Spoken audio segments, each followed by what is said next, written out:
challenging complications of joint replacement today is infection.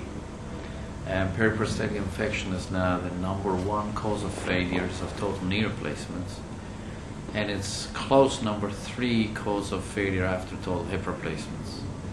It's expected that over the next few years, infection will move to #1 after for hip replacement also.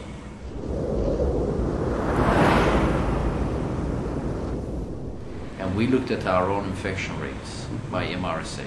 And what we found was that the incidence of methicillin-resistant Staph aureus and methicillin-resistant Staph epidermidis has increased fourfold over the 10 years that we have been collecting data on our infected cases. And those are challenging cases to treat. They're challenging because there's really no great antibiotic to treat them in these patients.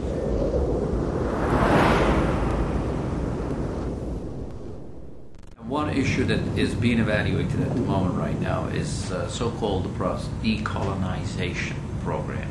So you do a nasal swab on the patients preoperatively, and if they are positive for MRSA, then you put them through a different protocol than a patient who's not MRSA positive.